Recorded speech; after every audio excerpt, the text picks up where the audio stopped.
ओम शांति। वहाँ ड्रामा वहाँ की सीरीज़ में आज बाबा हमें समझाते, बाबा कहते सभी बच्चों को नथिंग न्यू का पाठ हर परिस्थिति में सदा स्मृति में रहे। ब्राह्मण जीवन अर्थात क्वेश्चन मार्क और आश्चर्य की रेखा हो नहीं सकती। ब्राह्मण किसे कहेंगे? जिसके जीवन में ना आश्चर्य का मार्क हो ना क्वेश्चन मार्क हो। कितने बार ये समाचार भी सुना होगा। नया समाचार है क्या? नहीं। ब्राह्मण जीवन अर्थात हर समाचार सुनते कल्प पहले की स्मृति में समर्थ रहें।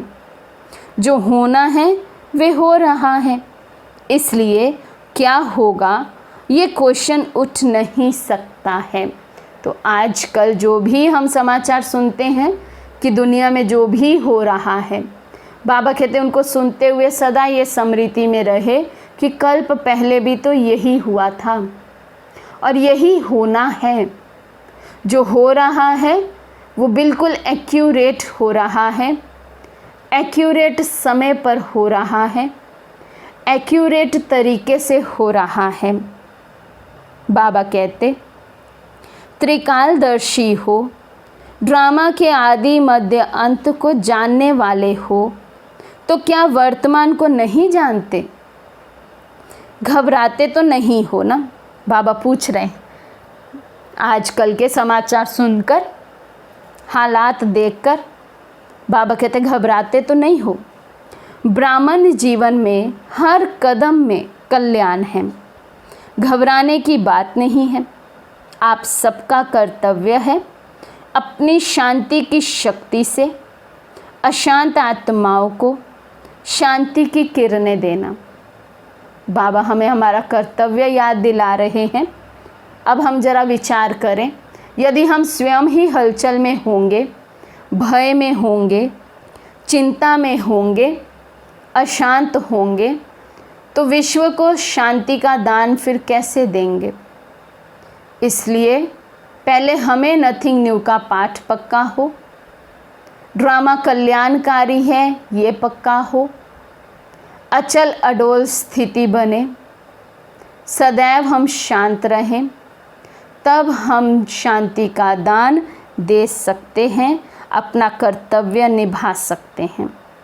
बाबा कहते अपने ही आपके भाई बहनें हैं तो ईश्वरीय परिवार के संबंध से सहयोगी बनो।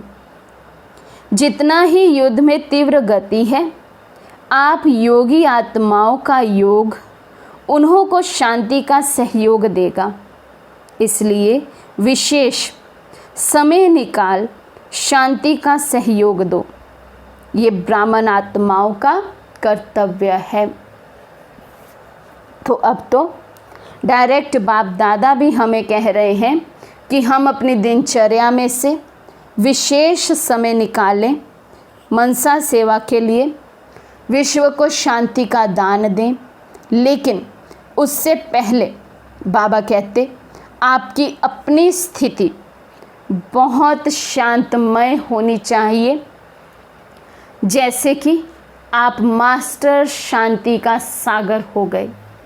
और केवल उस समय नहीं जिस समय हम मनसा सकाश दे रहे हैं, बल्कि सारा ही समय 24 घंटे, इवन सोए हुए भी ऐसी स्थिति में सोएं कि सोते हुए भी जैसे हमसे शांति के वाइब्रेशन वायुमंडल में फैलते रहें।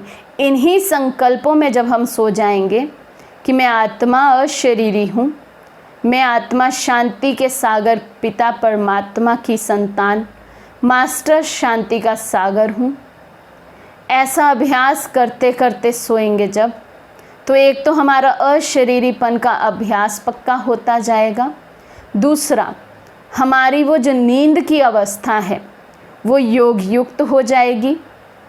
तीसरा, योग युक्त नींद होने के कारण सोए हुए भी भल तन विश्राम में है, लेकिन मन विश्व सेवा में लगा हुआ रहेगा। और ऐसे सोने से रात भर जब हमारे द्वारा वो वाइब्रेशंस फैलते हैं, हम सेवा के निमित्त बन रहे हैं, तो जब सुबह अमृत वेला करते हैं तो वो अमृत वेला भी बहुत पावरफुल होता है। आँख खुलते ही ऐसा अनुभव होता जैसे बाप दादा का वरदानी हस्त मेरे सर पर है, क्योंकि बाबा भी फ़कुर करते हम पे कि बच्चे ने सारी रात अपना नींद का समय भी सेवा में दिया है। नींद भी की, बल्कि ऐसा नहीं है कि तन को हम बहुत थका दें, नींद नहीं करें, नींद की, लेकिन नींद की अवस्था योग युक्त थी, जिस अवस्था के कारण ही वो सेवा में गिना गया। तो ऐसी बहुत पावरफुल अवस्था में हम अब सोएं।